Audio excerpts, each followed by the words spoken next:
Thank you. Thank you so much, Amy. Thank you, Jeanette, for that introduction. And let me just thank the organizers for inviting me to this conference. I've had the opportunity to log in and listen to some of the sessions, and just very excited that the focus has been soya in Africa. It's just about time, because from the time I studied in the US, human nutrition and then food science, and I got to learn about soya and its benefits. And it took me such a long time. It's like as if I'm getting it accepted in Kenya during my retirement. And it was just so difficult to convince people that soya as a legume is so much more nutritious than the many other legumes we use in our diets here. But finally we are there. So I'm happy to just be able to tell our story, and it's a short story of soya in the areas where I work with the farmers, but it's a very exciting story. I know you've had a long 10 days of listening and looking at videos and looking at PowerPoints, and so deliberately I decided not to even use my PowerPoints, but at least to speak and to just express to you my passion about collaboration on soya, and especially with the US, where I did my undergraduate and master's studies, and just making sure that what you have done in the US and what we do in Africa, we can collaborate, because you already have a lot of information, you have a lot of science, and you have connected with the private sector, and you have reached heights which we haven't reached. And in Africa, we are still dealing with how to produce good soya, to have good yields, and also to try and market this to our farmers, see how they can get this into their diets,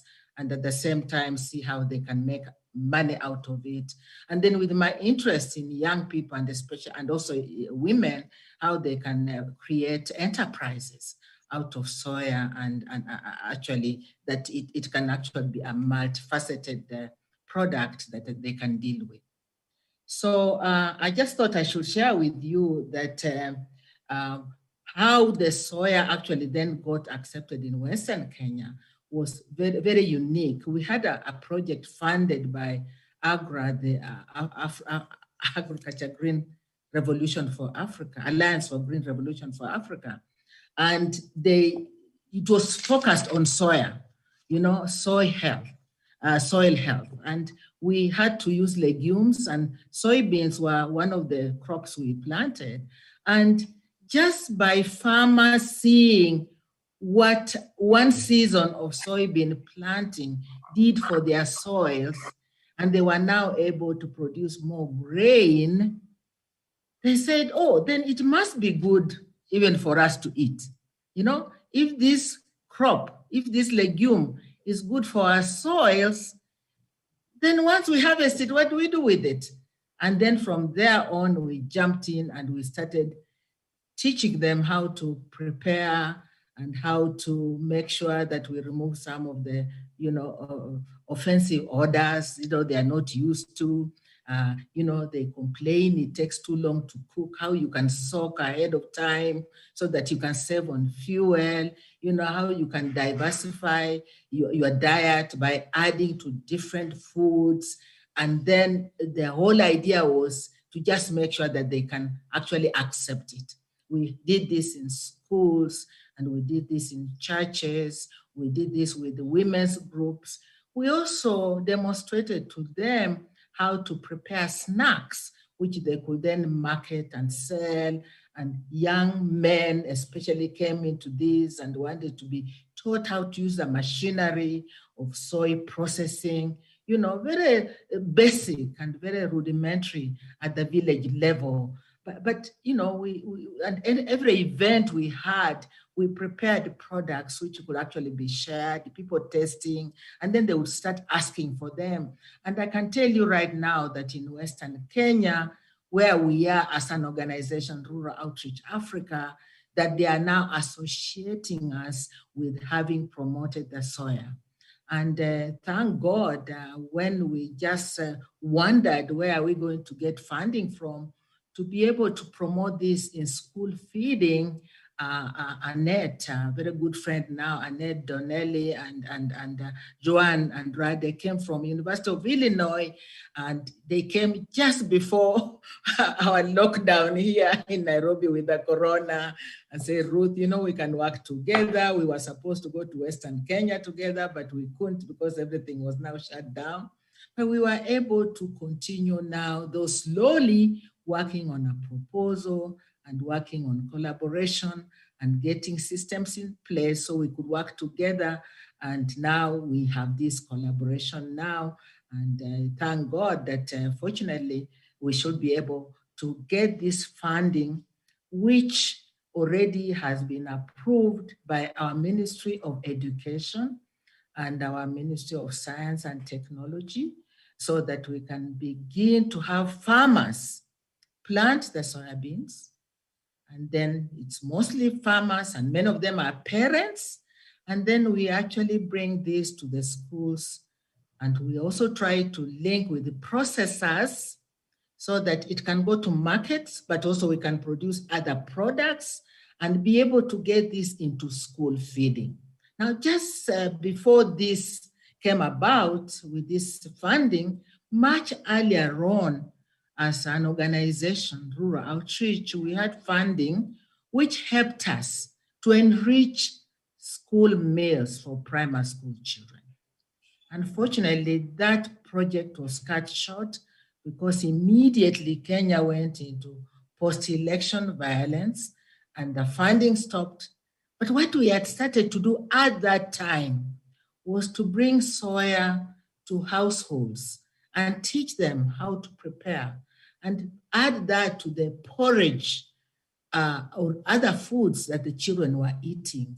And we although we didn't collect much data at that time, we had anecdotal information where parents were telling us, and we could also see that, look, just in 6 months of feeding our children with soya, they're already looking better.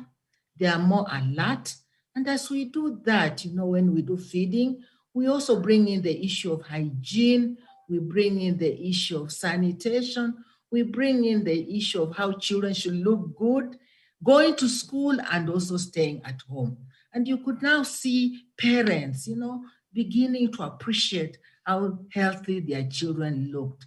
So now with this project we have with the University of Illinois, we've been able to build onto that. So we are more or less in the same area, but we are expanding it and also working with the ministry.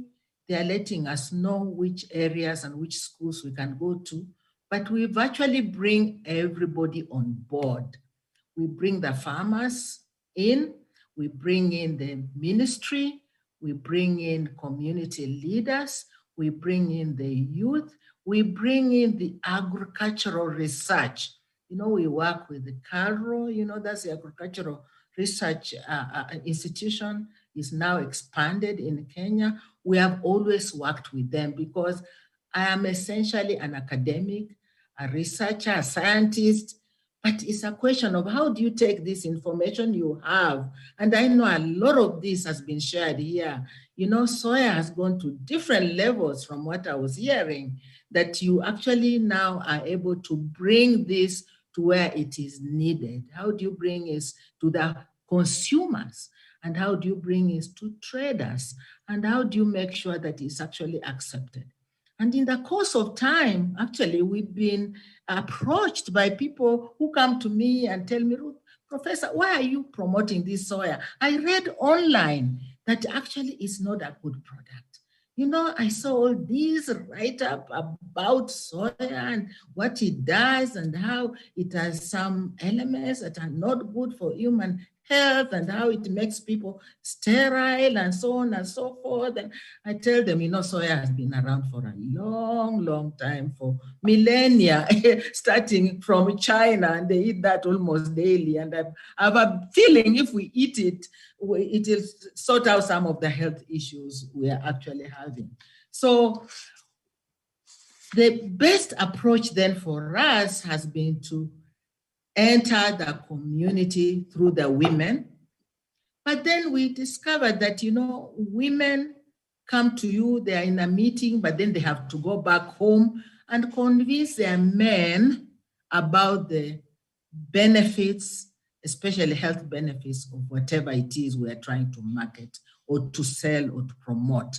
And so we make sure that we approach families, and our events normally have men included, and we find that opinion leaders are strongly male in the community, so we make sure we involve them as well. So we just involve everyone.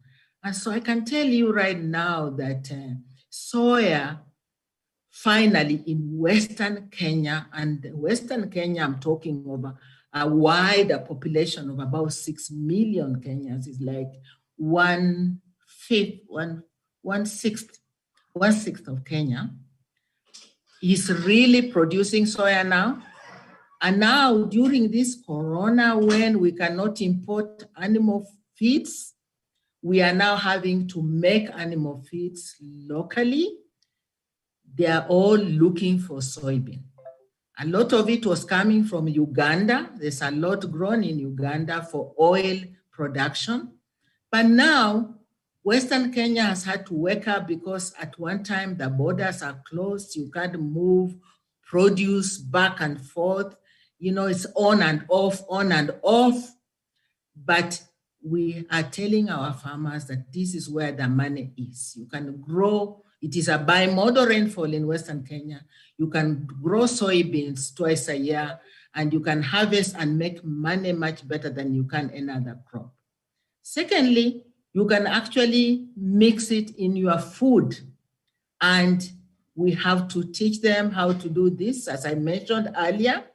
And we also have to talk about it in the media. So we bring the media along with us as well.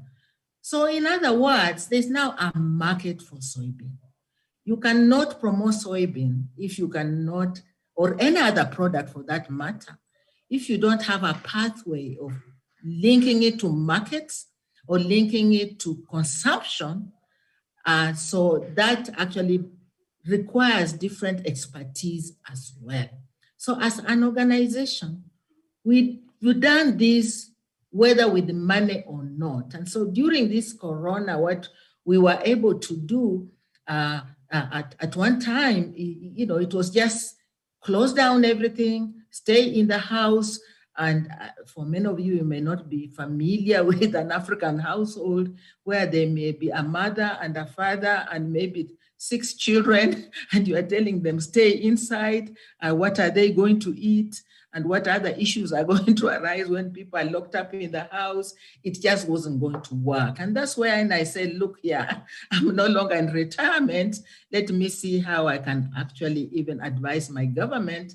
And people themselves started saying, look, hunger will kill us before corona. So I set out to even try to get some donations to help those who are extremely vulnerable. And they have been, and they are continued to be. But a good friend actually who gave me a good amount of money, I told him, look, I'm going to help take care of the immediate needs and the immediate hunger. But what I'll also do, because the corona emerged during planting time in Western Kenya, in March, they were supposed to be in the fields planting. People are now sitting down. So we're going to have hunger. I then told them, no, I'm going to actually get soy seed. I'm going to help farmers to prepare their fields.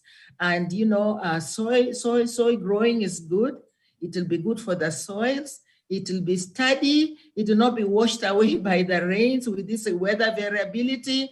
And actually, we were able to get good seed. And we gave that to our selected number of farmers.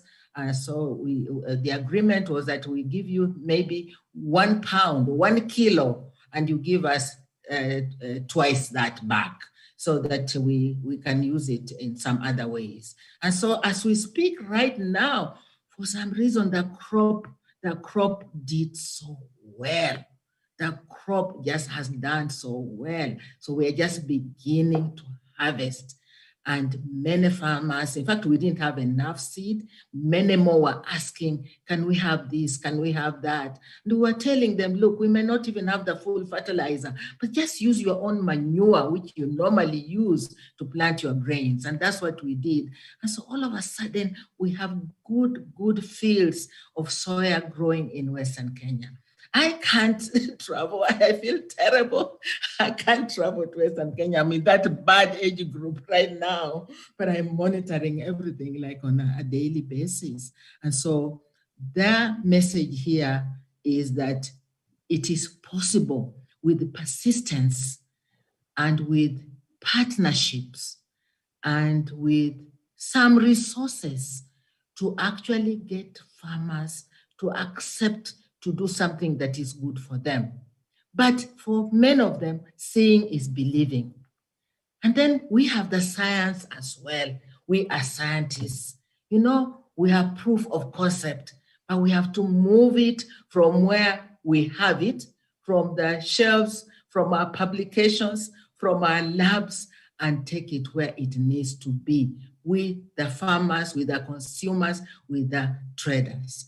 A challenge I found is how to dry the grain when the rains are here and they are not supposed to be here. Because ordinarily we just dry in the sun, you know?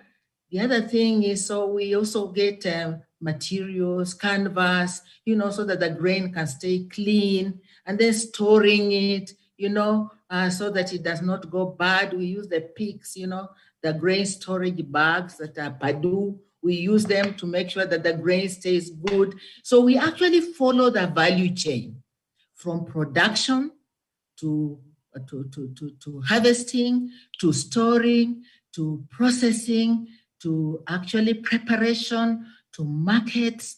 And then the challenge is, how do we then process? How do we add value? How do we get the processors in? And I can tell you that many of the processors will be young people, you know, because they like machinery. And I'm hoping this way we collaborate. And I've seen some of these. It can be very simple. It can be fabricated, you know, locally, and some of it can actually just be adapted so that the farmers have many options. And you have your good grain, but you can also sell it and actually get money out of it. But at the same time, you can keep it and eat it year round, adding to different foods. But at the same time, we have to teach them how to do that. So it's very straightforward, but it requires collaboration, it requires persistence, and it requires that all of us be passionate about it. But I see soya and soya protein.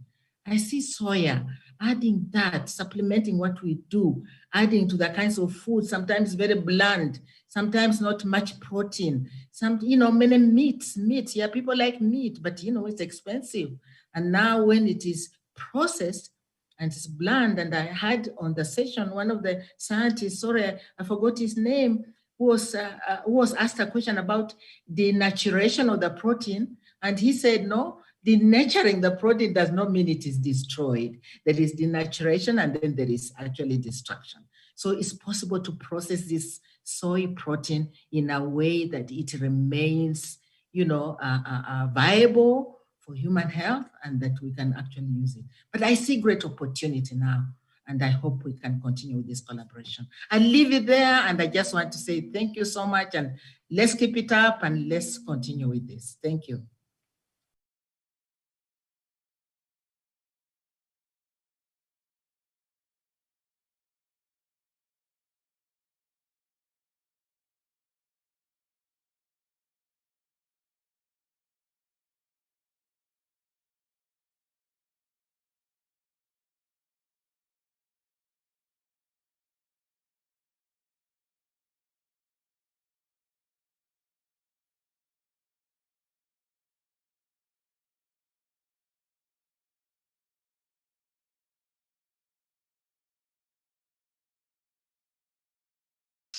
Well, Ruth, thank you so much for that wonderful presentation. I know as a community researcher myself, I was nodding my head throughout the entire discussion that you had, because I know as a community researcher, that's what we want. We want stakeholders, we want the longevity of programs.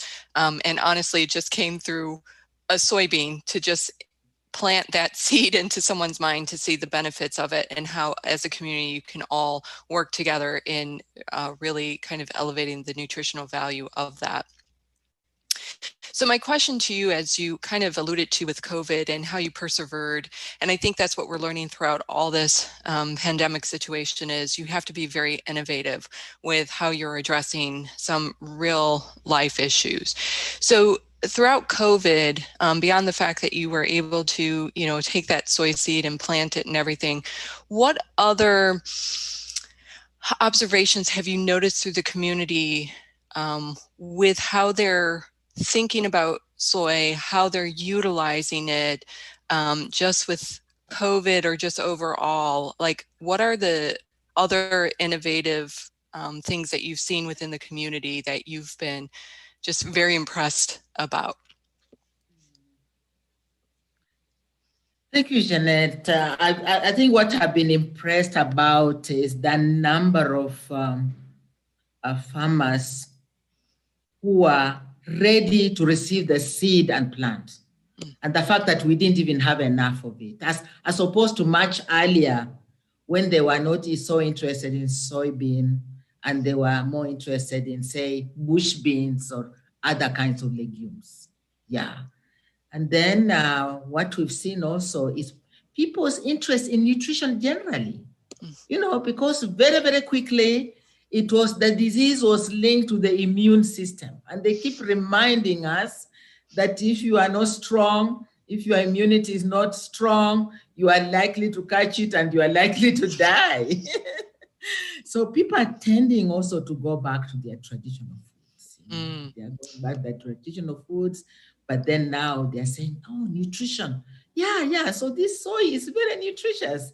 So they'll be more keen to use it for home consumption rather than sell it away.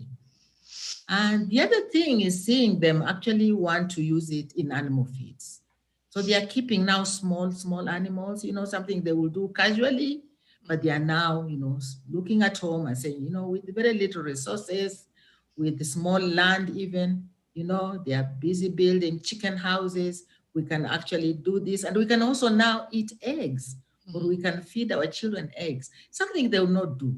So I think the innovation is just, what can we do in the agricultural space? Because now that's where their money is. All of a sudden, agriculture has become very important. Yeah, I appreciate that you actually mentioned that, because if we do look at the reports that have been published from various countries, we see that people's dietary habits have kind of gone back to more of the nutritious foods, fruits, vegetables, whereas the thought is, oh, they're going to eat, comfort food, whatever comfort food means in that, country. So I think you made an absolutely excellent point with that, because you're right. People are suddenly waking up to, oh, wait, nutrition is actually something that we need to be concerned about, we need to care about. So I do appreciate your thoughts on that. So at this time, I know that we're going to transition to the next speaker. So Ruth, hopefully, through the panel discussion, we're able to get more into some of the information that you presented to us. So move on to the second presenter. Thank you so much. Thank you.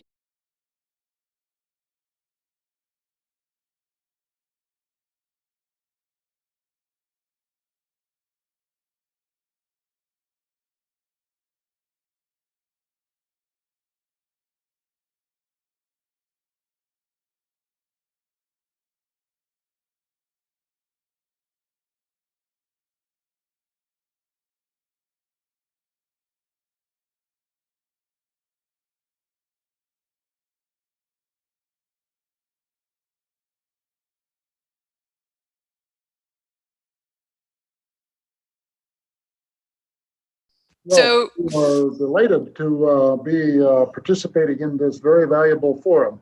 As someone who grew up in the Midwest, where soybeans are a rather important commodity, It's exciting to be involved in the development of that sector of agriculture in Tanzania.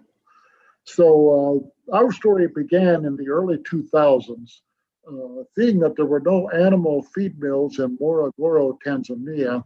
Dr. Faustin Lekula, a renowned professor and head of the Animal Science Nutrition Department at the Sokoine Agricultural University, which was the largest agricultural university in the country, started developing rations and mixing feed for his friends and neighbors.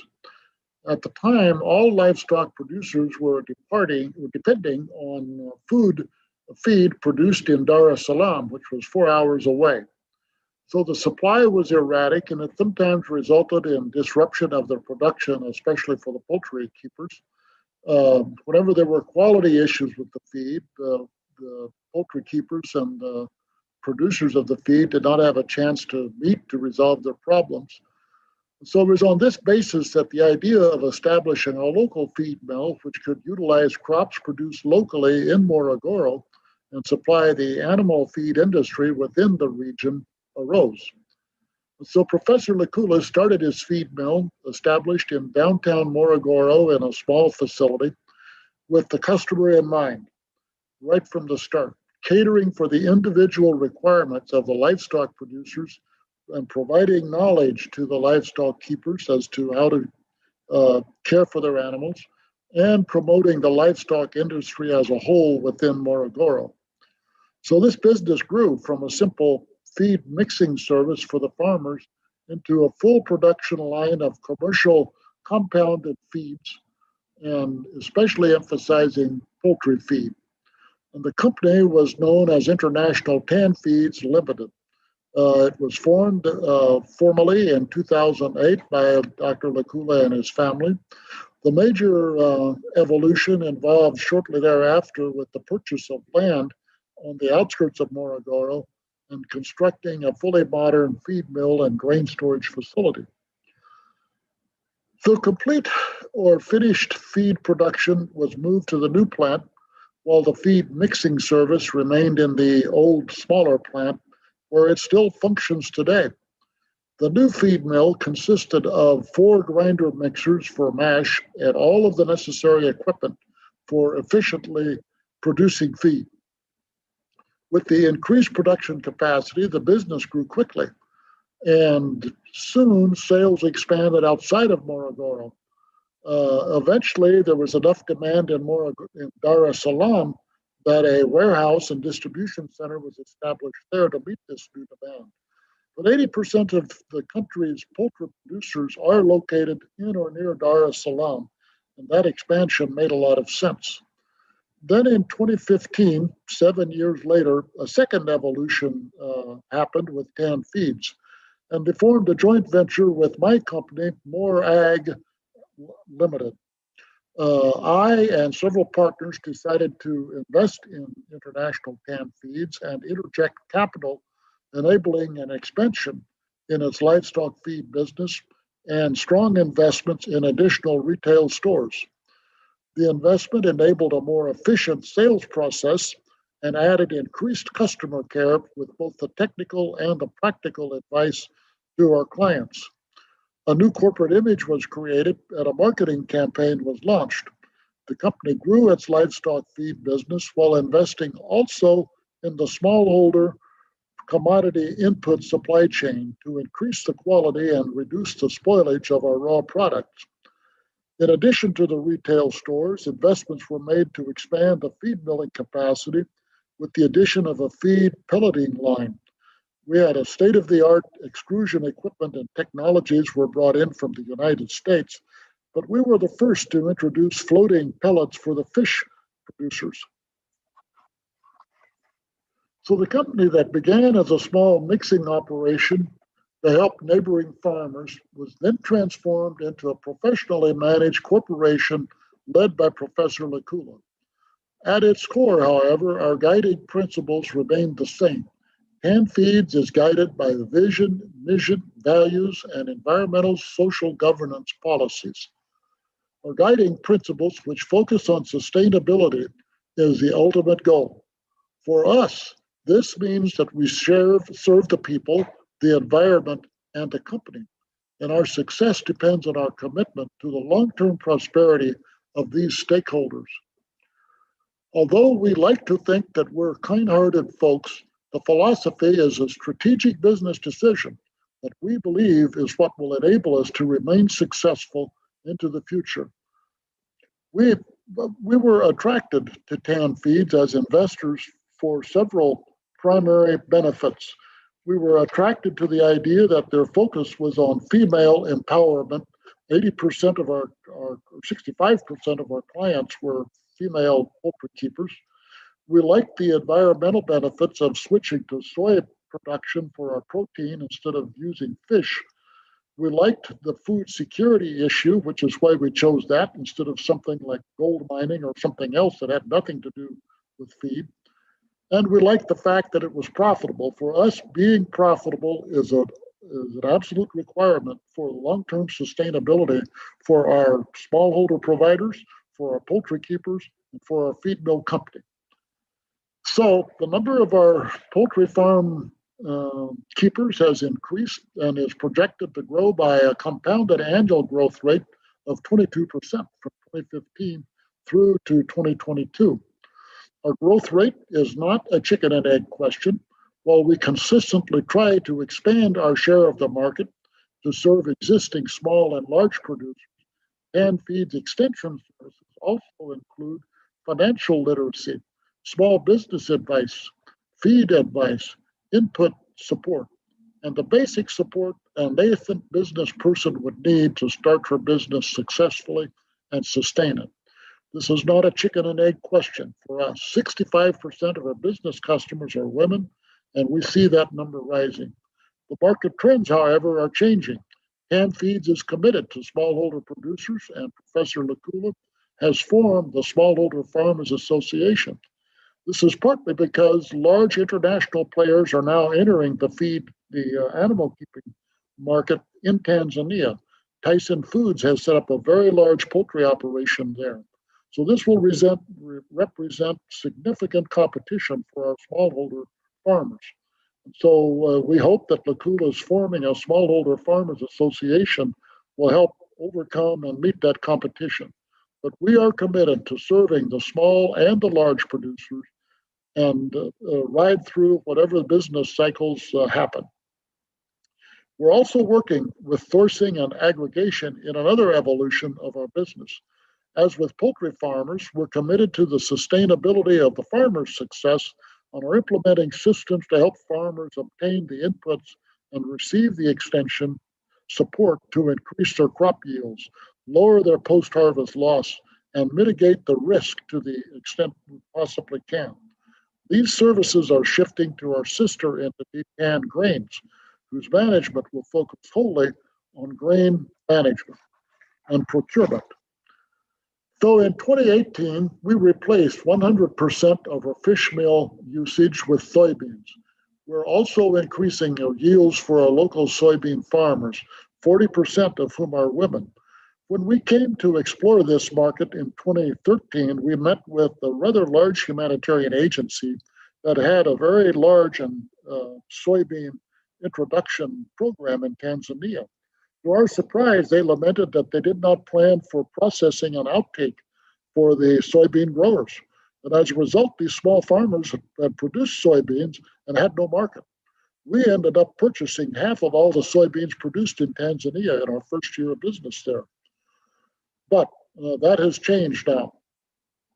So the bottom line is that our relationship with our customers, our suppliers, and our employees is to improve their livelihoods and our success. Our success depends on their success and all of us sustaining the environment. TanFeeds sensitizes smallholder farmers and livestock producers on climate-smart agriculture, CSA. We introduce production techniques that will help with that to reduce carbon emissions and increase yields with lower inputs. Smallholder farmers, 40% of them are women, are about 80% of this MEDA group of 1,200 farmers. And MEDA is a humanitarian agency known as Mennonite Economic Development Associates. But these 1,200 women have gone out and purchased huge acres and started up their farm operation on new acreage and are very dramatically impacting the village where they grow where they live with their additional growth of this commodity. Best practice cash controls have been applied, including our in-store electronic point of sale systems, which provide real-time sales information to our online ERP management and accounting system. These systems are aligned with matching electronic bank transfers and cash deposits. So efficiencies in managing cash and inventory help us with the liquidity to meet and anticipate customers' demand as well as provide for our employees. The current evolution is in response to market forces and the encroachment of larger scale producers entering the market, as I alluded to earlier. We've remained true to our commitment to the smallholder farmers, and we continue to strengthen and source from local production. However, we also are meeting increased demand for our feed and are shaping services and products from both large and small producers, adding cattle and pig farms to our feeds to our traditional mixes. We're also shifting to soya production and purchase locally, nationally, and internationally to meet the increased demand that our company is experiencing. So, does corporate social responsibility matter? To solidify the feed value chain, TanFeeds has expanded its base of smallholder crop farmers and livestock producers, and we have provided focused technical support and extension services. In doing so, the company has successfully provided efficient and affordable feed for small-scale producers for poultry and livestock, while building a sustainable market for the smallholder crop farmer. Through this, TanFeeds has become a leading force in promoting soybeans and in replacing fish meal as a protein source in animal feeds in Tanzania, thus providing a positive environmental impact in the overfishing of Lake Victoria. And I will add that now almost all of our competing feed mill operations have also switched to the use of some soya in their feeds. While doing this by 2022, we forecast that TanFeeds will have provided technical support to 10,000 smallholder farmers and livestock producers. We're affecting the larger producer market by linking locally produced grain to the supply chain of those large-scale producers, a chain that will continue to strengthen. We're committed to a gender strategy framework that empowers women on our team and sensitively serves our customers, both growers and livestock producers, through the products in appropriately sized packaging and extension services tailored to their needs. For us, the CSR is a strategy that enables us to evolve and pivot with the sea changes that are happening in the market, while enabling us to remain true to our commitment to sustainability, which has been the key to our success. The international community has taken note. MEDA, Mennonite Economic Development Associates, awarded us their Global Affairs Award, and we've also been honored by an award by the African Development Bank. So, at the end of the day, our success is written by the success of our customers, our growers, and our team of employees. We will all prosper together, or it simply doesn't work very long. We feel the same way about the environment that we all share. It also must prosper, or all of us will suffer. For TanFeeds, corporate social responsibility isn't just a nice thing that we do in our community. It's a business strategy that enables our community of stakeholders to thrive and keep us in business for the long haul. That's what we're looking for. So we'll welcome your questions. If you would like to get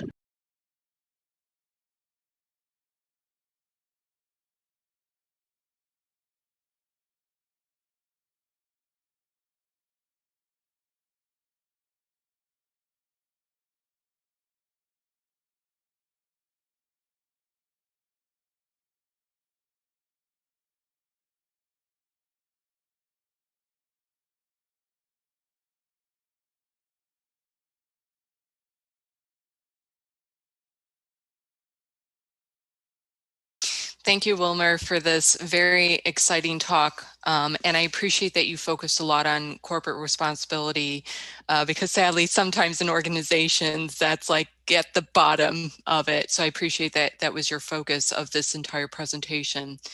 I did have a question because you, of course, have a lot of women, and that was part of this organization was really focusing on gender empowerment, which certainly as a female, I do appreciate.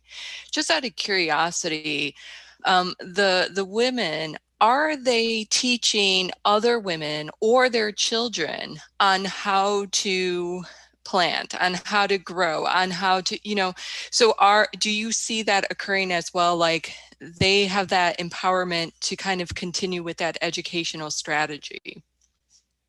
Yes, we do. The practices of the villagers are generally known within the village. And so I think that's why the one cooperative that now has 1,200 members grew to 1,200 because they were very successful in their agricultural commodity production and people wanted to join and be part of that. So we absolutely see that continuing, beyond the current generation that are in it. Mm-hmm. And then one other question too, a couple of audience members had this question and it has been in my mind too. I see the growth strategy up until 2022. Has COVID at all impacted that projection by any means, or do you see that still it'll be high, if not higher, because of COVID? Well, it certainly affected Tanzania, affected the entire economy, and it affected our business. The most specific way was, of course, they went through their lockdown period earlier this year, and so large gatherings were curtailed or eliminated altogether. But poultry is kind of the premium food that is offered, at least by the middle class, for family reunions, weddings, special events. And so that lockdown caused the poultry producers not to have a market for their poultry for a while. And what happened was as the poultry matured, they have about a 36 to 40 day cycle from the baby chicks to the marketable broiler. And they just didn't repurchase chicks when they got through those broilers. And so that, of course, reduced our demand for chick feed and then broiler feed. But that, eventually ended in July or August. Tanzania, fortunately, through some mystery that I think is still being explored, has not had a severe effect by the pandemic. The expectation of large numbers of hospitalized residents just didn't happen.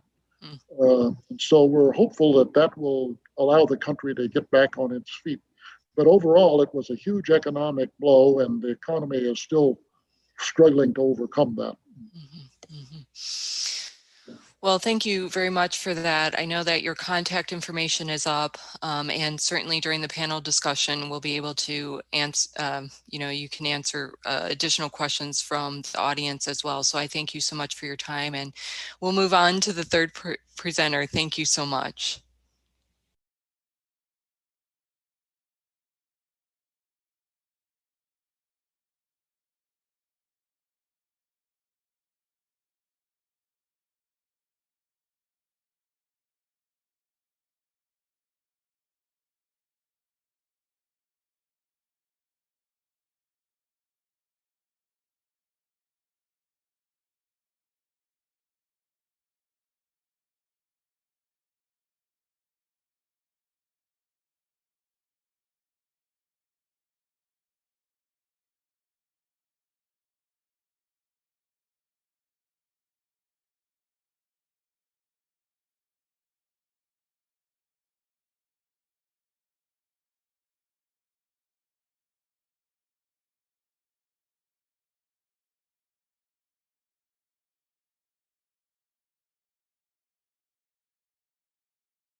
Hello, and now on to our third presenter, Dr. Wilna Oldewage-Theron.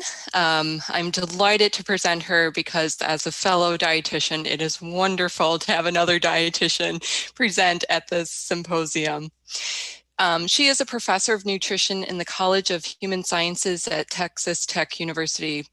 She has 20 years of community nutrition research experience in Africa and is a National Research Foundation rated researcher in South Africa.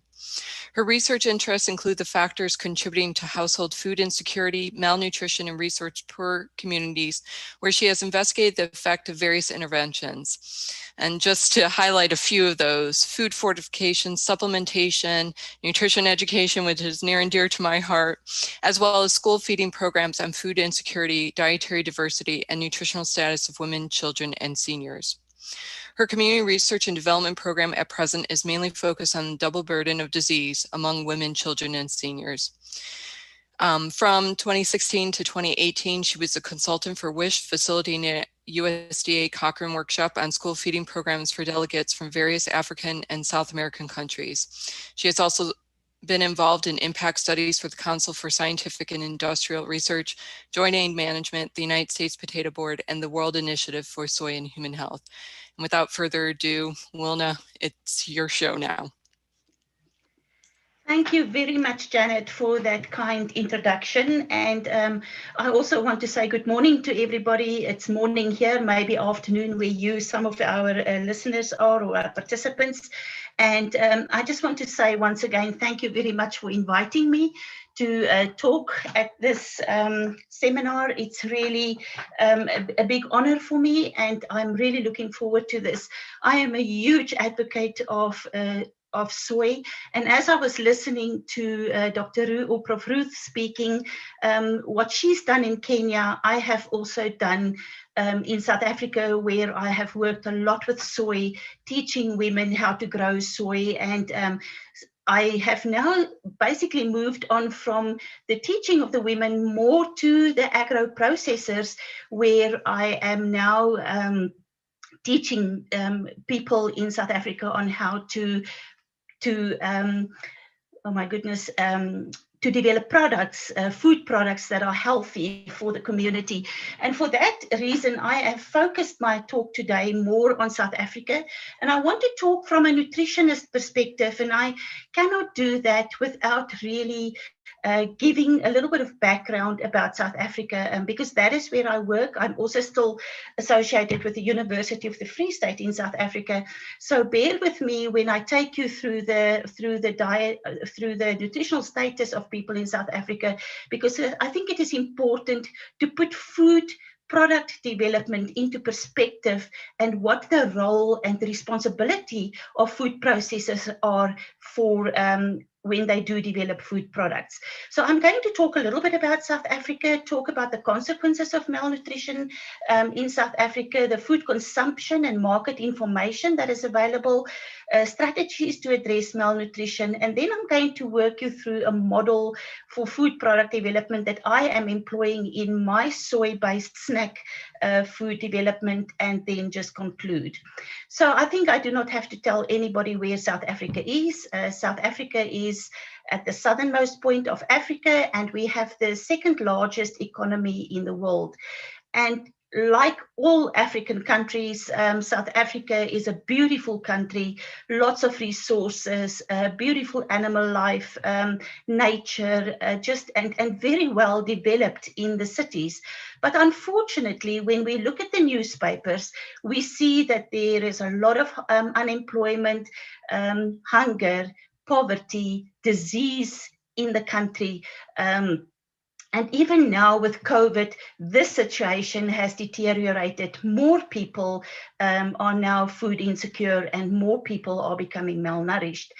So we know that, and this is just a very simplified cycle of poverty and hunger, we know that poverty really is an underlying factor of household food insecurity, which then also results in malnutrition because of poor dietary intakes.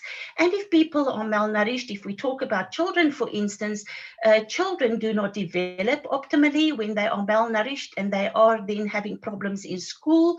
And also adults, when they are malnourished, they cannot operate properly and they cannot be as productive as they can, sometimes also losing their jobs due to lots of absenteeism because they are malnourished. And that is just getting back into this circle and very difficult to get out of this.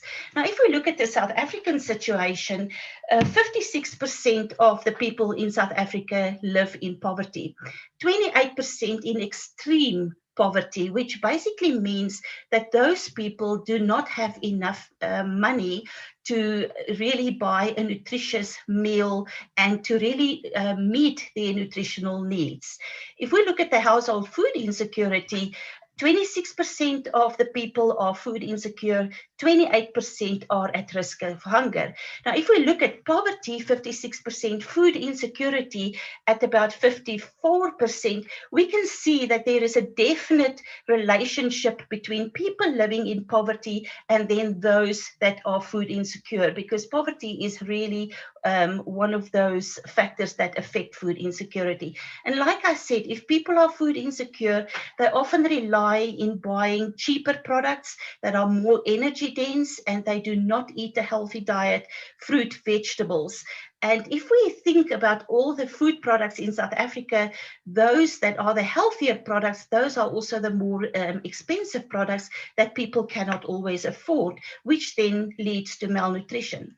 Talking about malnutrition, if we just look at both genders together combined, we will see that almost 20%, a fifth of the children in South Africa are still stunted. And what we mean by stunted is that this is a chronic malnutrition, a chronic situation where children do not have enough to eat. And that is really, once a child reaches the age of 2 years, you cannot really do anything about it anymore. Stunting is really what we call growth failure, where children are too short for their age. And what we also know is that with stunting, it is also connected or associated with poor cognitive development. So it does have huge implications for children in later life. Recent research has now also shown that stunting is also associated with more non-communicable diseases later on in life, things like heart disease, diabetes, hypertension, obesity. Wasting is really what we are talking there. We can see that there are also about 3% of the children, not as big a problem, and then underweight about 6%, and that is really where the children are really very, very thin. Wasting is when their height and their growth is also affected. But at the same time, if we look at stunting, 16% of the children, 13% of the children under 5 years old are already classified as overweight. So overweight is also a problem, not only stunting, but also overweight. And I will talk about overweight and later on. So talking about also children 2 to 5 years old, 10.7% of them still suffer from anemia, of which 2.1% is iron deficiency anemia. And we still have a huge problem with vitamin A deficiency in this children. And vitamin A deficiency is one of the biggest causes of blindness amongst children in the world. So when we talk about the adults, if we look at adolescents, 11% of them are also obese already. Men, about 20% overweight and 11% obese. But then when we look at women, 20% of the women are overweight and 41% are obese. So more than 50% of the women in South Africa and about a third of the men do have a risk of developing cardiovascular disease that is already contributing 19% of all deaths in the country. Hypertension, there is a prevalence rate of a very high prevalence rate of hypertension. 24% of all the deaths in the country is also because of hypertension. And then 7% of all the deaths are contributed to diabetes. And that all these cardiovascular disease, hypertension, and diabetes are consequences or associated with overweight and obesity. But then on the other side, these women also have vitamin A deficiency. We still have that, 17.5% that are anemic, and iron deficiency in women still 15.3%.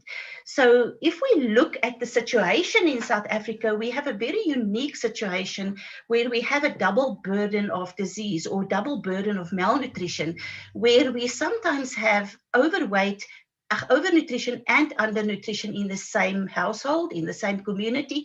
But what I've also seen in some of my in my studies, that even in the same persons, sometimes that there is a person that could be overweight and maybe have diabetes and risk of cardiovascular disease, but at the same time also experiencing maybe an iron deficiency. And then to top it off, we have HIV and AIDS. The official rate is 19% in the country, but we know that it is much higher. And we really have this triple burden of malnutrition in the country.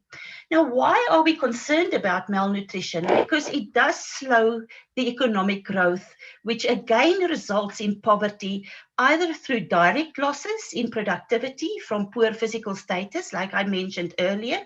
It could also be indirect losses from poor cognitive function, lack of school education. And this also can be through losses through increased healthcare costs.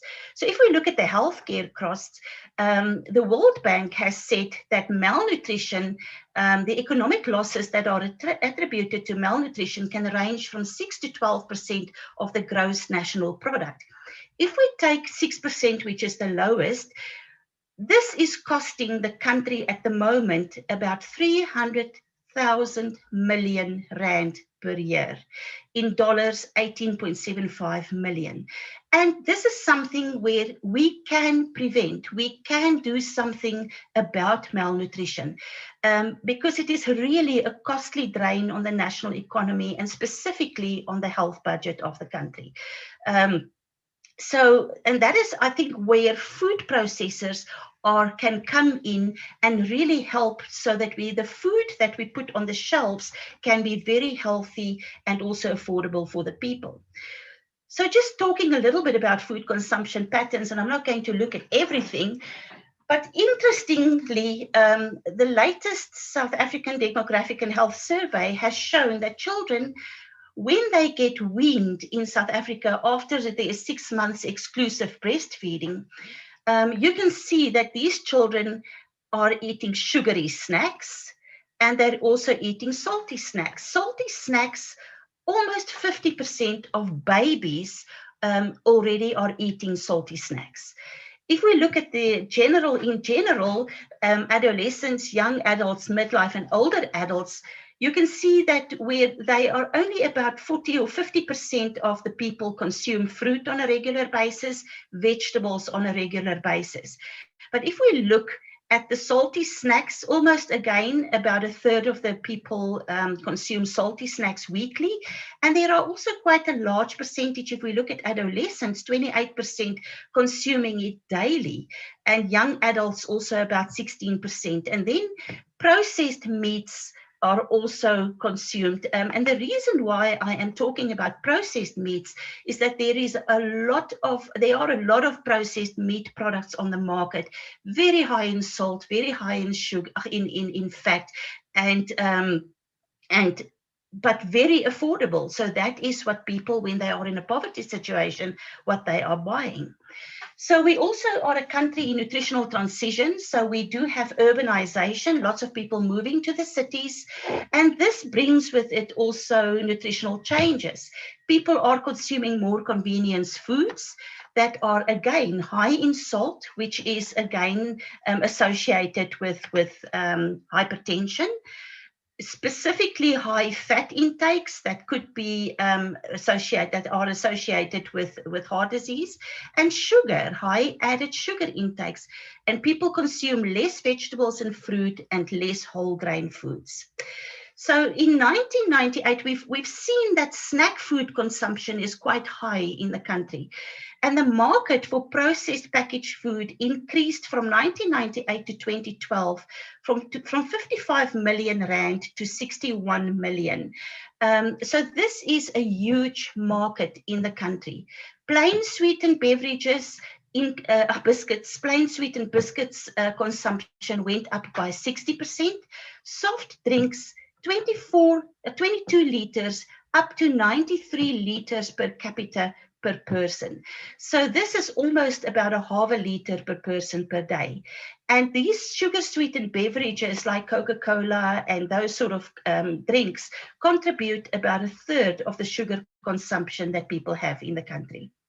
55% of the salt consumption comes from processed foods, bread, processed meat products, seasonings, hard margarine, breakfast cereal, savory snacks.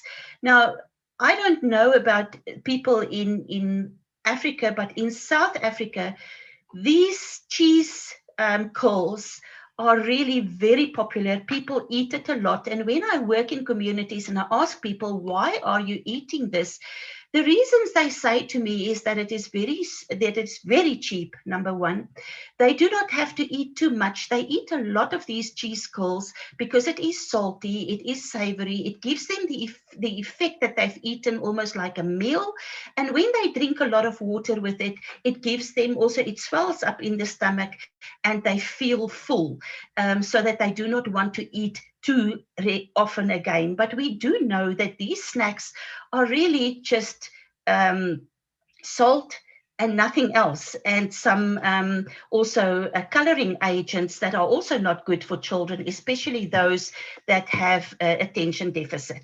So this is not a good practice, but it is a very common practice in the country.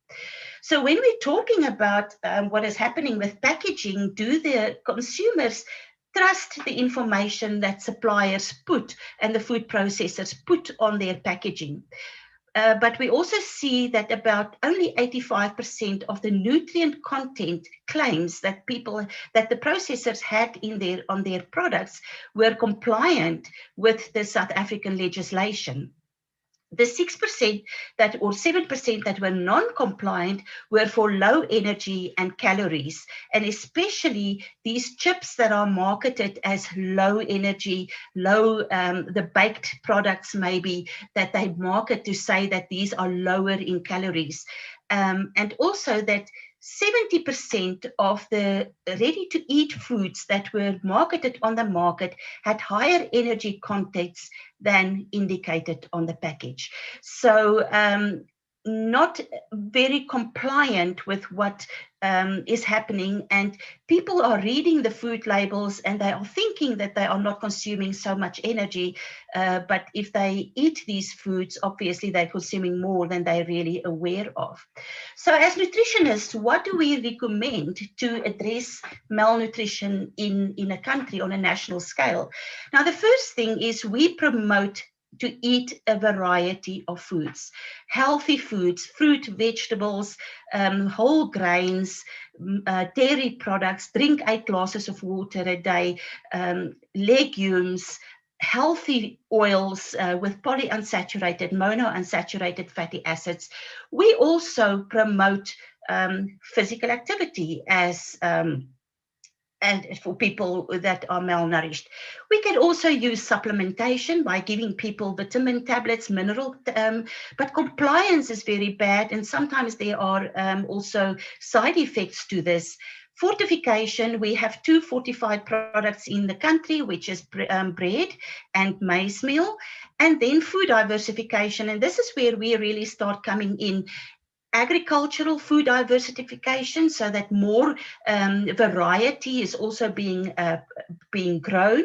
Nutrition education to inform people, and here I want to refer to the food guide in South Africa and the food-based dietary guidelines, and then sustainable food product development. And this is where the agro processors are really playing a huge role to make sure that the food products that we put on the shelves are going to address the issue, and that so that we do not exacerbate this malnutrition problem in the country. Products that we put on the market, we need to determine who they are for. A lot of emphasis is on children and adults, but I also want to promote that we should not own women and children. We should not only promote women and children nutrition, but really everybody in the life cycle should get attention. Now, there are many models for food product development, and I'm not going to go through them. What I want to do is to go through a model that I am using in my food product development that my soy-based snacks that I am using. And there are 10 steps that I am doing. So the first thing is really the needs assessment. And when we do the needs assessment and the market research, I really go and see what is on the market, what are the price, what is the nutritional value of the products on the market, and how can I come in with something that is unique or innovative that they do not already have on the market. But at the same time, I'm also looking at the nutritional needs in the country. I'm looking at the obesity, I'm looking at the undernutrition, and I want to make sure that the products that I'm going to put on the market is not going to exacerbate what we already have in the country, or can maybe address some of the problems. So the next thing is really then I look at my formulation criteria. I always state an objective. What do I want this product to have? What is the target population? Am I planning it for elderly people, for the whole community, for maybe just children? Who would be the people that I want to do this? What is the type of product that I want to do? Do I want to develop a snack? And then I very specifically look at nutrient content. Cost is a very, very important thing, because the cost is important, especially where more than 50% of the people in the country live in poverty. I also look at shelf life, because people that live in poverty in rural areas often do not have fridges. They need products that can have a long shelf life.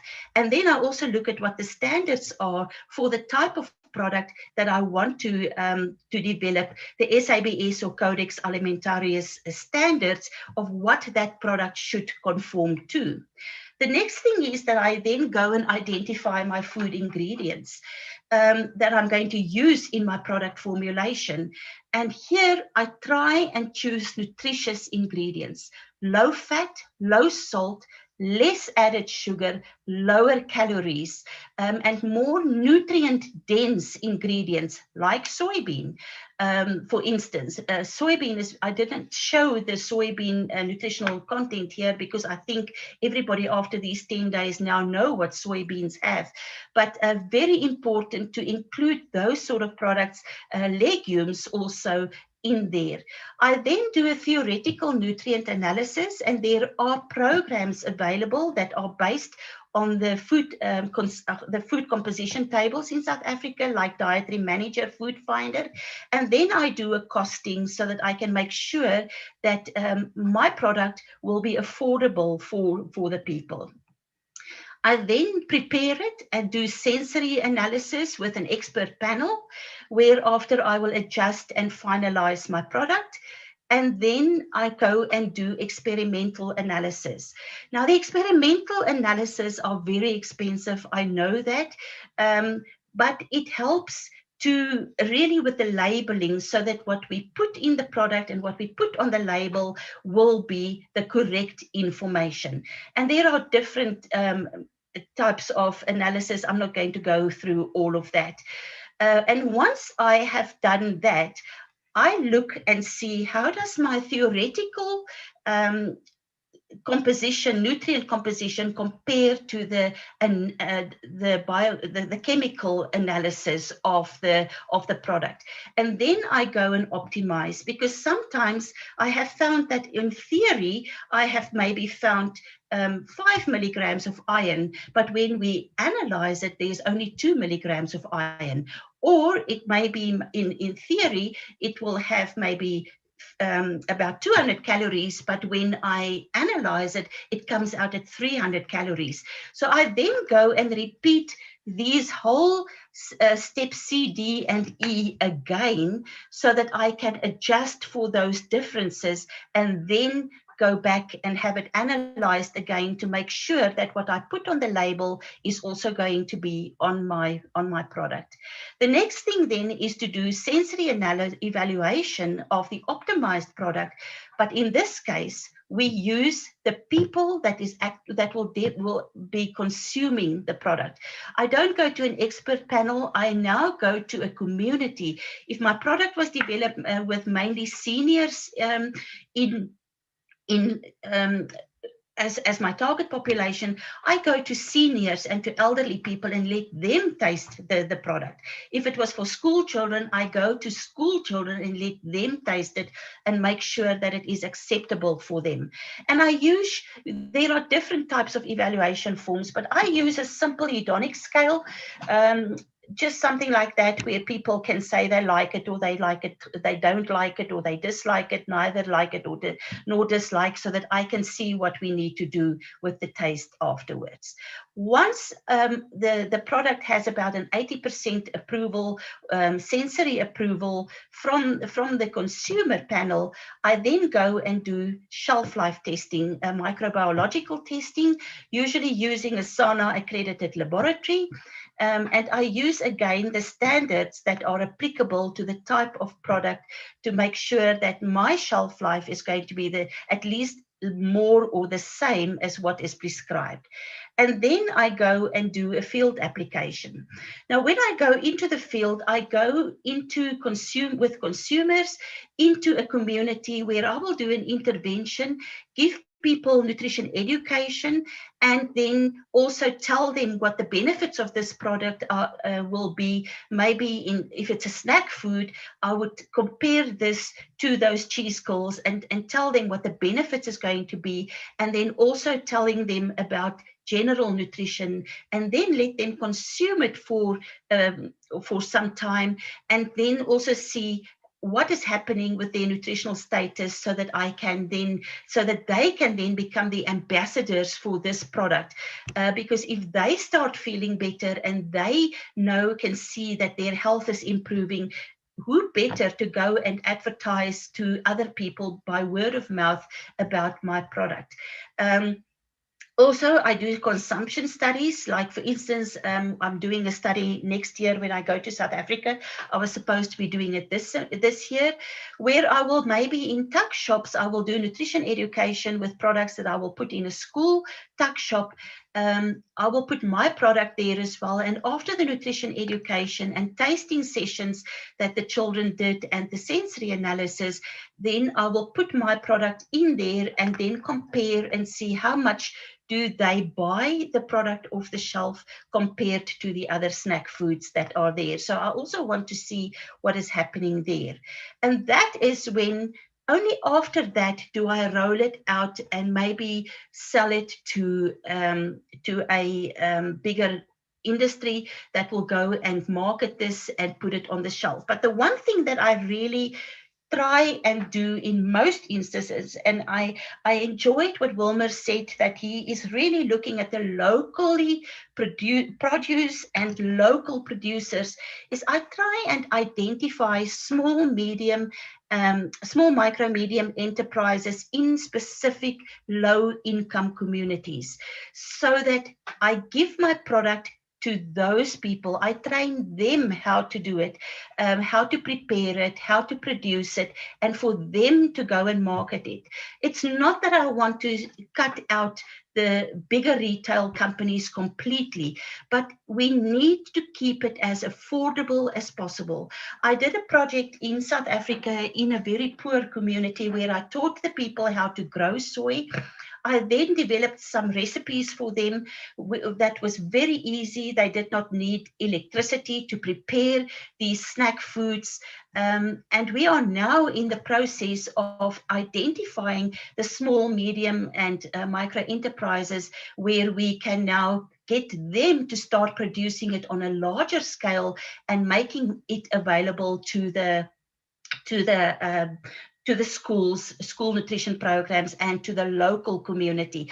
That just cuts out all these middlemen that take money, and so that by the end of the day, the products that are on the market becomes too expensive. So there are a lot of innovation, a lot of healthy products already on the market in South Africa, but the availability in the lower income areas it's very poor. As soon as a product has the heart mark or the diabetes mark on it, there is a higher price on these products and people cannot afford it. Access, affordability, extremely important for the people in the lower income. So what I have identified in South Africa is that there is a need for healthy, affordable weaning foods. And I'm really asking you today to think about these products, soy milk and yogurt. Soy milk at the moment, 2 liters of milk costs anything between 22 and 25 rand, 2 liters of cow milk. If I want to buy a liter of soy milk, it costs me the same price for 1 liter. So why will people go and buy soy milk if they are going to pay double the price? So I really want to, I have got a soy cow installed in a local community in South Africa where I've trained the community to produce their own soy, to grow their own soy, and also to now have the soy cow. They have like a little mini business there where they are now producing their own soy milk directly to the community members. And it costs, at this stage, it costs about 3 rand, and these people are still making money. So why 20 rand on the shelf if you can actually produce it for 3 rand and still have a profit in that as well? Soy yogurt, absolutely important. Snacks. You have seen that all the snacks on the market, very expensive, those that are low in salt, low in sugar. Butters, it's not something that we have a lot in South Africa, nut butters, those sort of things. Salad dressings, mayonnaises, people are using it. We are not going to get them not to use it, but can we give them maybe healthier products? Fruity snacks, for instance, the fruity snacks that are on the market at the moment, very high in sugar, all preserved with sugar. So I think we need to really work at that. I just went and looked in the US to see what is happening on the market here. You can see here that there are some soy nut butters, there are some peanut butter that is also, there's a soy nut butter and combined with peanut butter. It just lifts the nutritional value of and the fat content to just healthier fats for people there. There are also quite a lot of soy milk and soy cheeses and tofu, healthy butters, yogurt with different types of ingredients, even ice creams with soy, which I think there is a huge need, and it can be done in South Africa. Healthy snack foods. Absolutely. We need to get people away from these really high energy, nutritious, lacking puffs that they are eating. And we need to supply them with something that is just as affordable, but more nutritious for them to eat. There are quite a lot of breakfast foods also on the market here in America, something that has not really, we have a lot of breakfast cereals in South Africa, not so much these little bars. So there is a huge opportunity also to use soy and legumes maybe in these bars. Smoothies. I know that smoothies, people make smoothies at home. People in poorer households do not have the facilities, they do not have the equipment to do this, but also something that we can put on the market in South Africa. Some even vegetable fruit snacks that are more affordable, more healthier than what the people are having at the moment.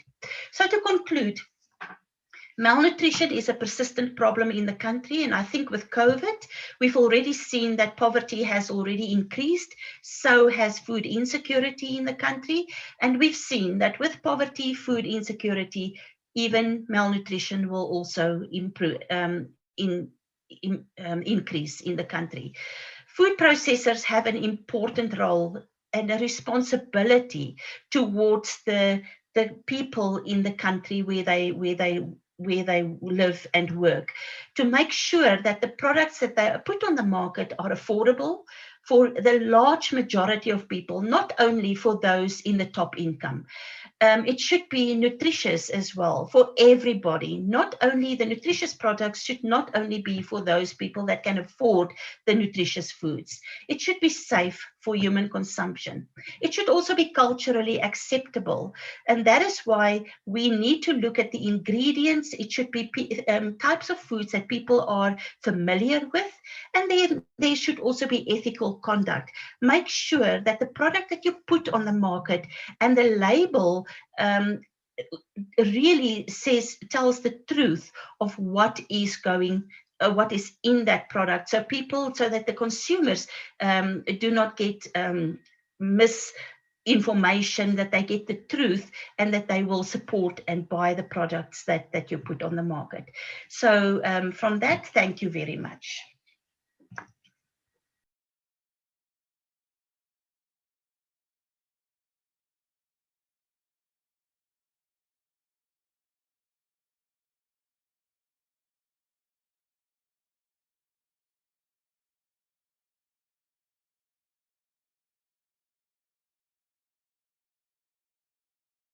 Wilna, thank you so much for this wonderful presentation. I couldn't help but to compare the United States to South Africans' eating consumption patterns, because I think we see the same in low-income communities within the United States, as well as we do see abroad as well. My question to you is, because I know with some of these packaging, you know, when you do have the stamp of approval by the Diabetes Association or the Heart Association, some people have a tendency, regardless of the cost, shy away from that because it's like, oh, that's for someone who's sick, or that. Do you notice the same patterns in South Africa as well, where people just shy away from those products because they associate it with sickness instead of this may help me in the long run? I have not really picked that up at all. It is as if in South Africa, the moment a product has one of those stamps, it is almost like a given that this is healthier than anything else that is similar, so maybe I should be buying that. But the unfortunate thing is all those products are much more expensive. So I think that is why I think food processors should work with dietitians, nutritionists, maybe more community nutritionists, so that when they start marketing their product, that the nutritionists can also come in and tell people what the benefits are of these products, that there are similar products that do not have the heart mark, but that are just as good, and maybe sometimes could be healthier and more affordable. Because the heart mark and the diabetes mark and all of those, and the Weight Watchers mark, they have specific criteria. The heart mark will look at fat content, not necessarily at sugar content. So sometimes you will get a low-fat yogurt very high in sugar. So you are eating low-fat yogurt, but now you're increasing your sugar intake, and I think that is some of the issues that we are having with some of the products on the market. No, I appreciate that. And I know, I'm sure when you're working with students as well, you know, the nutritional label itself, they may say like, oh, this is very good for someone who has diabetes, but in reality, the sodium content and the, you know, saturated fat content are just not appropriate at all. So I do get your point with that, because that is absolutely true. So before we kind of run out of time and everything, I do want to get to the panel discussion, because there's been a lot of questions from the audience, and so certainly I want to get to that.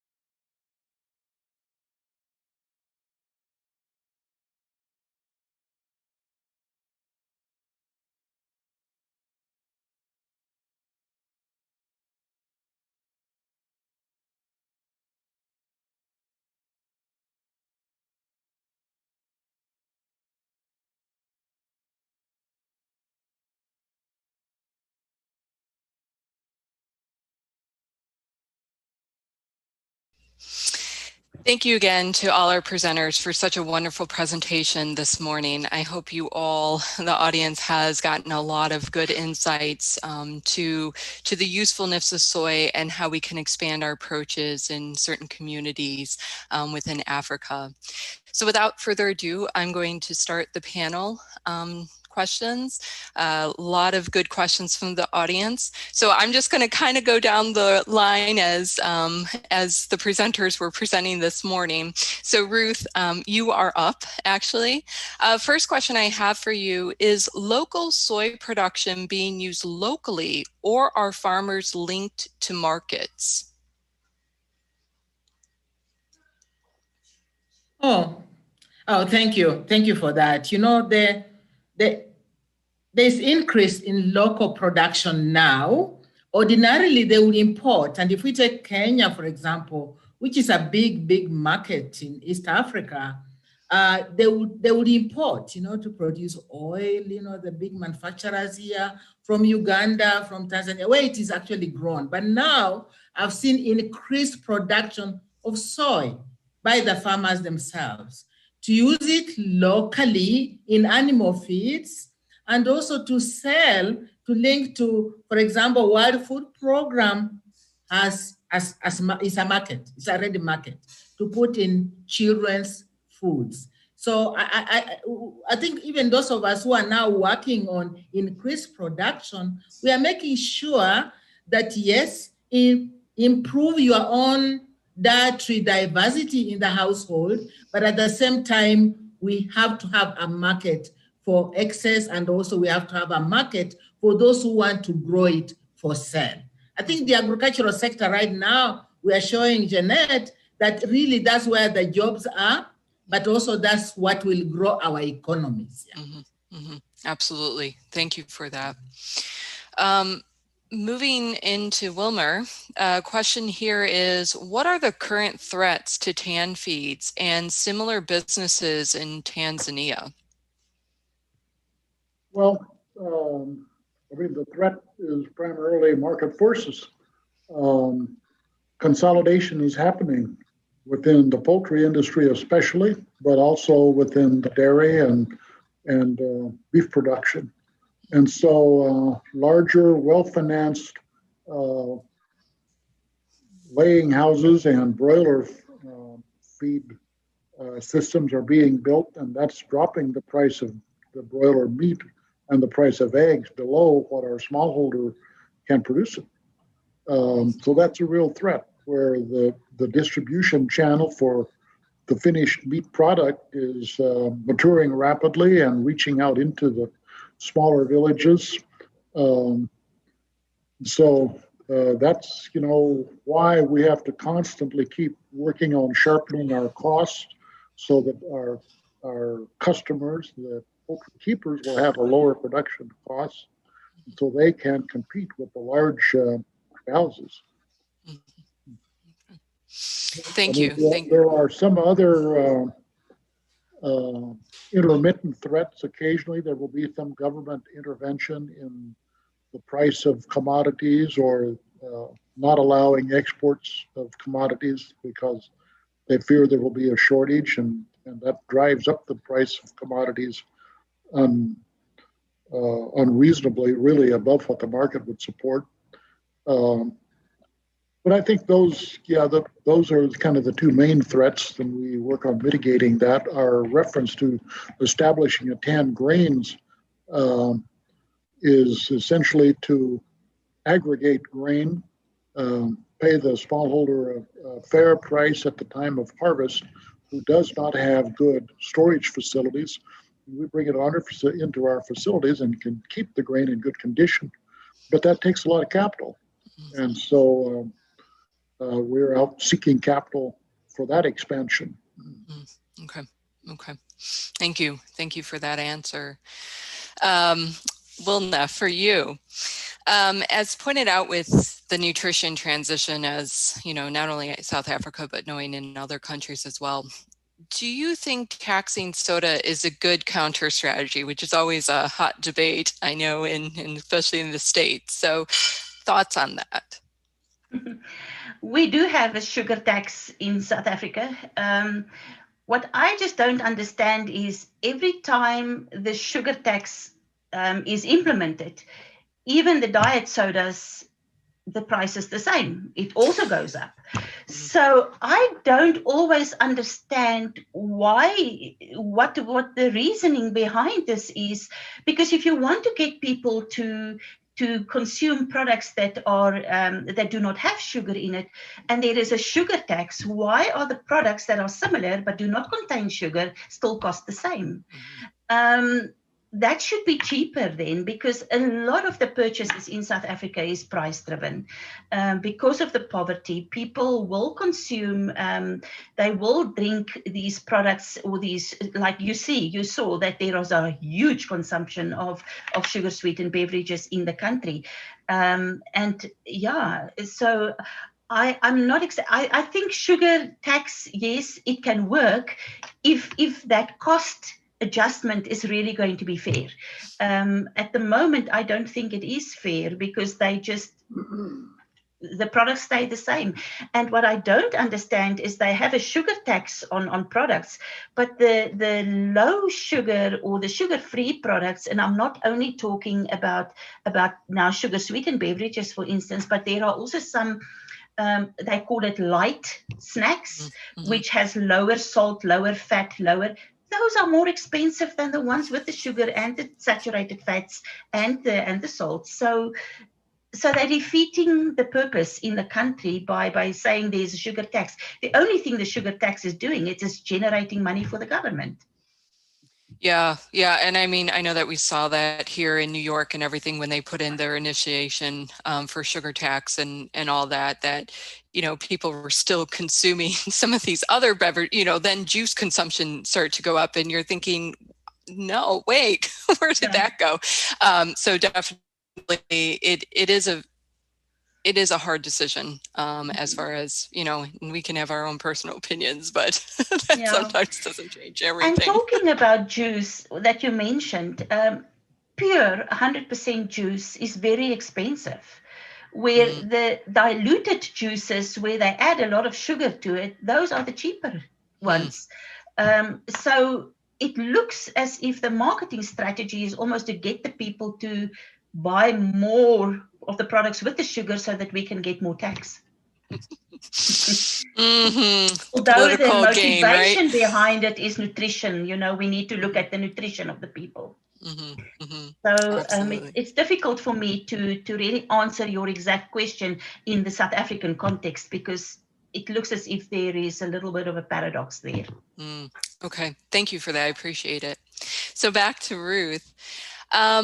How are youth being trained to process soy? I know that you had mentioned that, so that was one of the audience questions.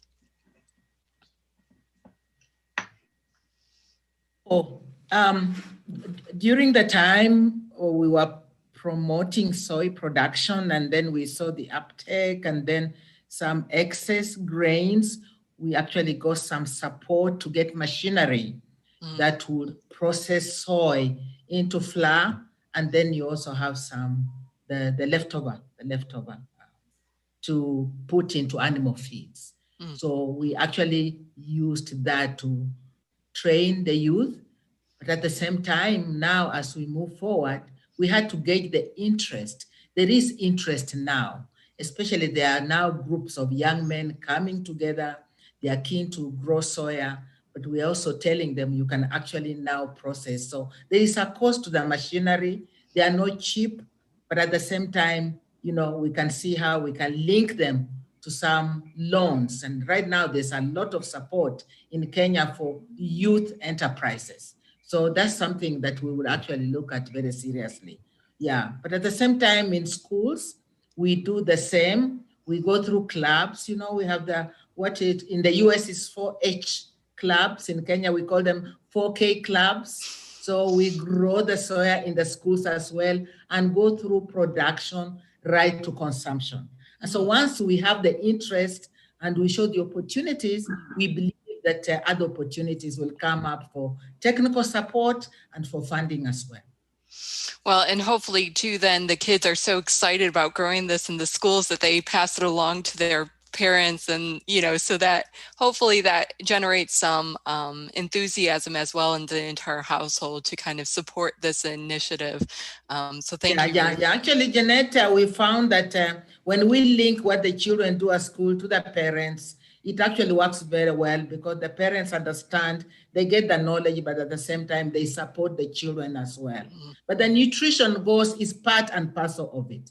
So when you process, we know you process, you lose some nutrients, but at the same time, you then have to have a diversified diet to get the nutrients that you have lost. So right now, I'm concentrated in the rural areas myself, and I really sympathize with what Wilna is talking about because it's a real problem for urban centers, urban areas.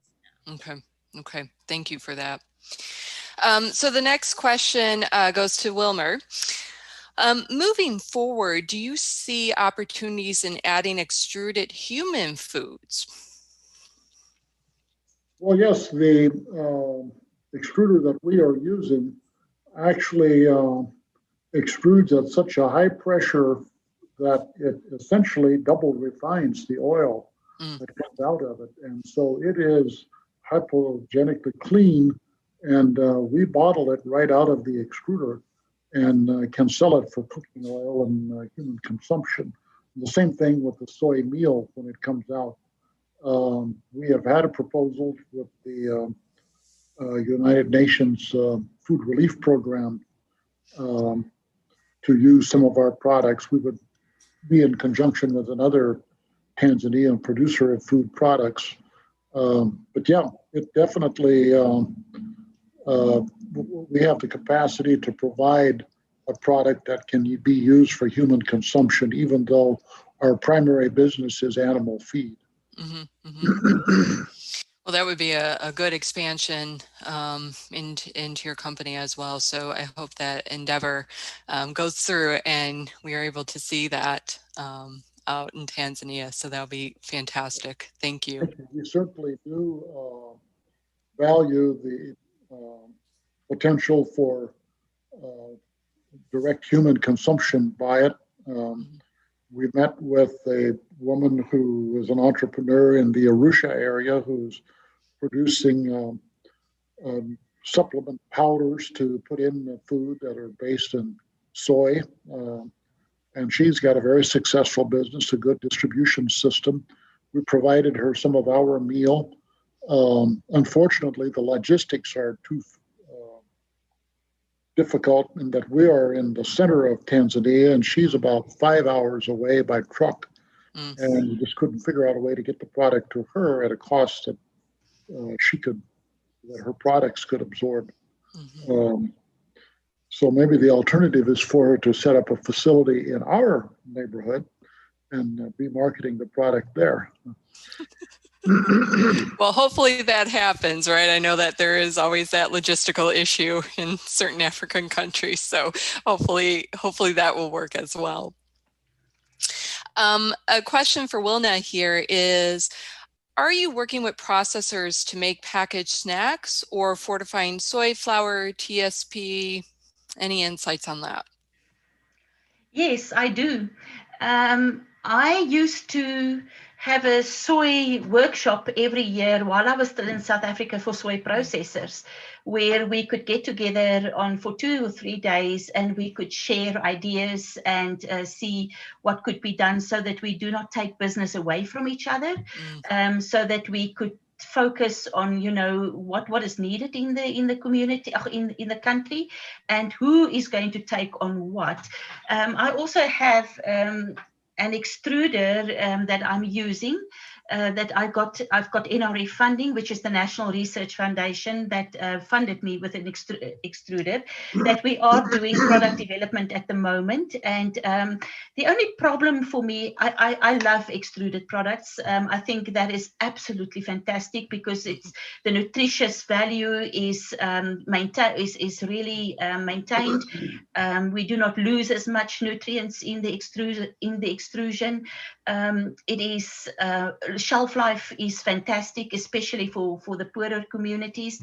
My only problem with that is that extruders are very expensive, and that it's at the end of the day, smaller processors cannot always afford extruders.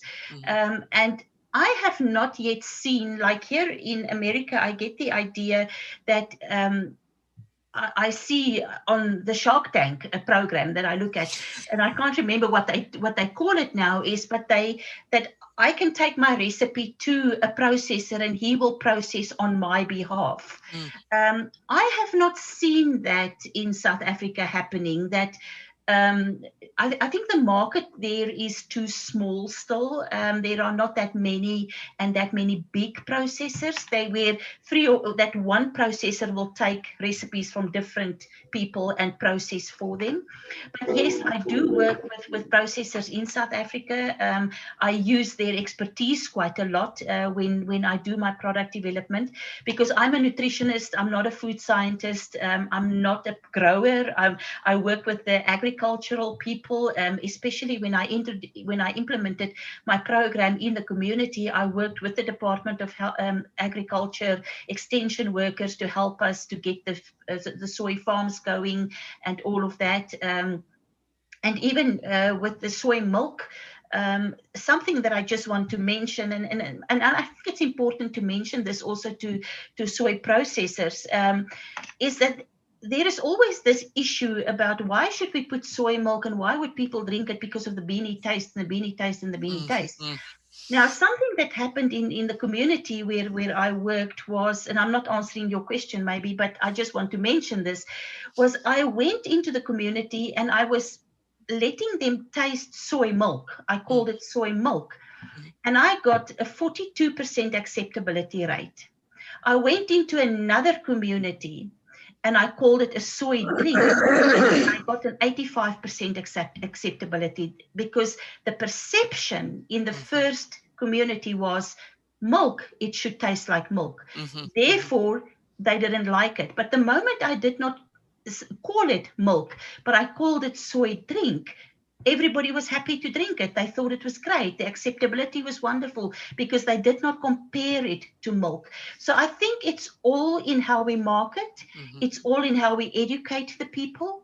That is the important thing. And that is something that I also get from processors in South Africa, is that, oh, the beanie taste. How can we get rid of the beanie taste? People that I work with in communities do not know about the beanie taste. They have not tasted soy ever before. They do not know what it should taste like. So I go in with an awareness program first about the health benefits before I even let them start tasting and doing things like that. So it's all about how we market and how we do. But yes, I do work with soy processors. I love extruded products. I think it is absolutely wonderful. But I also work to develop products where we do not need those big fancy equipment, so that the local producers in the local areas where they grow, like in the area where I work in at the moment is Kwakwa. We have 40 soy farmers in the area. It is a rural area, but they also have small little producers, always what we call almost backyard producers. I want to develop those people to support, to keep the product in the area, because if you start with the big national companies, transport the soy from Kwakwa to the Cape, to get it processed there, transport it back to Kwakwa, to sell it through a retailer, all of it adds costs. And we need to start looking at how to cut costs for these poorer communities, and the large majority in South Africa, especially now with COVID also. How can we solve that problem? But yeah, I love working with producers. Yes. Thank you. Thank you for that comprehensive answer. And for that. Yeah. Thank you for that. I appreciate it. So this question is actually for both Ruth and Wilmer. What limits the link between farmers and agro-processors in their countries? Well, the biggest link is the logistics in getting the smallholders' beans from the farm gate to the processor's plant. It's cumbersome and costly to have, small quantity pickups, picking up the product. And so a lot of that marketing is met by middlemen who have their own equipment and can go out and gather it up and then offer it in larger quantities to processors elsewhere. That's the biggest, it's just the logistics, poor roads,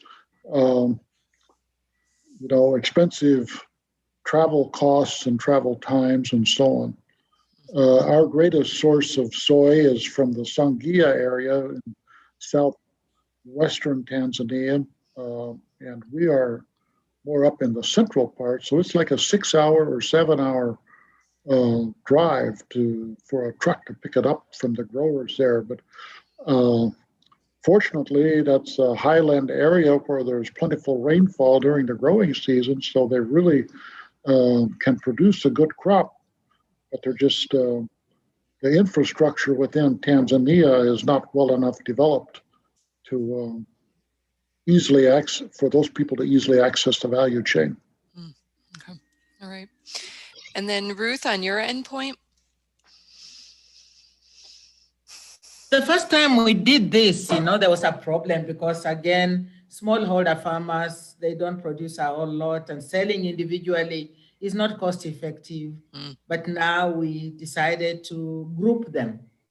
So we group them, and then we have mini aggregation centers.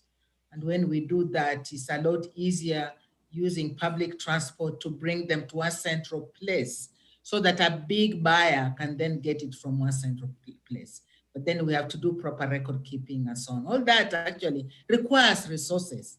And sometimes it's difficult for small organizations such as ours to be able to facilitate that. And then it then means that the grower does not get really much return if you put all this cost into this. But it's possible because with the increasing numbers of farmers, you can actually do aggregation, and so that the farmer can actually get better returns in the end. Yeah. So that's the direction we have been going. We have tested it. And even with this harvest now that we are anticipating, which is huge, that's how we have planned the farmers, by grouping them. Yes. Okay. Thank you. Thank you for that. And I guess a final question for all of our panelists as we wind down on this panel discussion, which I think was very fruitful and very helping in this. This is a hard question to respond to. So each of you, certainly your opinion counts because you're each working in a different location within Africa. Where do you see the future of soybeans headed as far as within the community that you're working with the farmers, processors, etc. So if you could just spend a couple minutes just to talk about where you see the future of soy heading, I would appreciate that.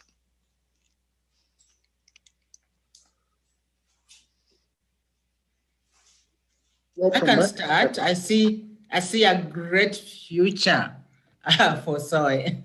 Wilmer, sorry, I caught you.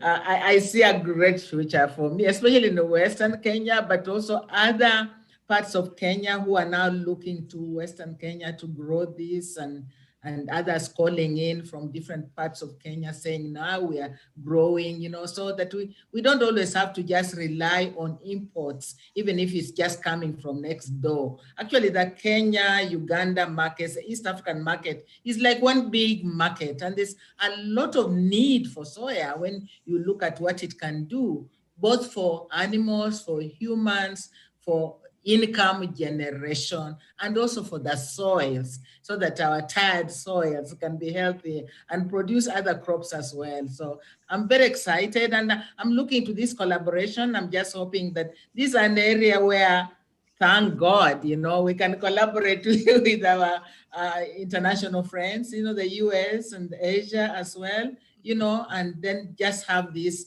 particular sector grow, because it really has a lot of benefits. Yeah, I'm very excited about it. Thank you, Ruth, for that. Wilmer?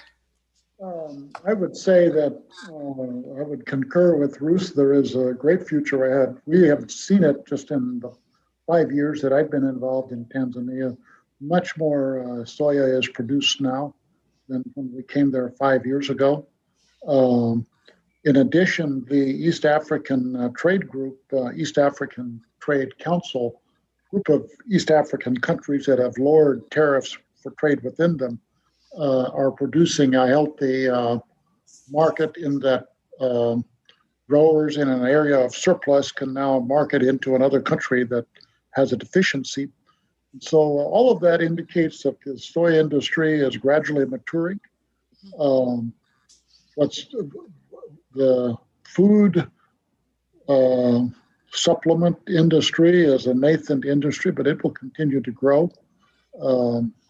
So we've had critics say, why are you investing all this money and energy and bringing in a crop that is not native to the area when you could use pigeon peas, which are a legume, and is native? Well, the problem is pigeon peas do not nearly have the nutritional value that soya does. So I think it is a good effort, and it will continue to expand. Great. Thank you, Wilmer. Wilna? Hey, I concur.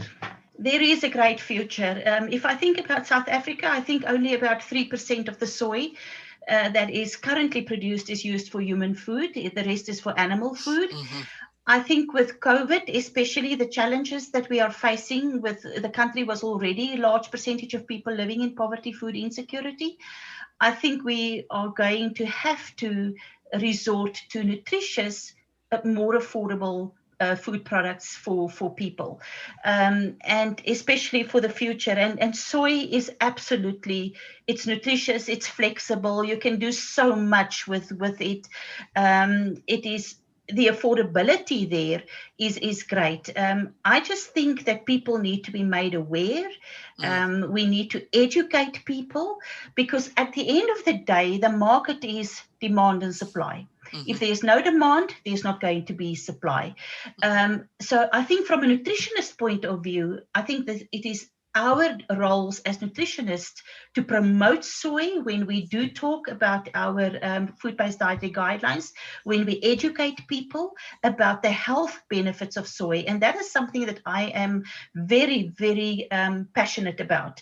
Whenever I go into nutrition education, any community, I always talk about soy. I work also with the Oilseeds Advisory Committee in South Africa. They are a great resource for soy producers, soy processors in South Africa. And something that I've just completed was a study that was funded by them, where I determined the food insecurity among soy farmers and what they are doing with soy and how they are using it in their households. And I think our article got published in Dr. Ruth's journal, the AJFAND, about this. 40% of the soy farmers themselves are food insecure, but they're not using soy in their homes because they do not know what the health benefits of soy are for themselves. So education, if we are going to get the producers to understand the importance of the product that they are growing or the crop that they are growing, the processors can then take it and have these wonderful new products on the market. And we as nutritionists need to really get the awareness and the education out there for the people to start using it. But I think there's huge opportunity for soy.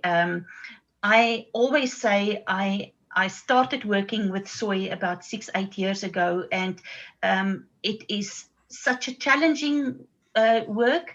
But if I can win one community to start using soy, we will win the next and the next and the next. Maybe not to think too big, but to start small. Absolutely good point that you made with that. We do have to start small. I think as all of you presented, start out small and it will grow. So what a great final thought. I thank you all so much for your wonderful presentations. I know it generated a huge amount of ideas for me, and it has definitely expanded my kind of list of who I need to start reaching out to and contacting. So again, on behalf of the Soybean 360 Symposium, thank you again. I appreciate you so much, and have a great rest of your Friday.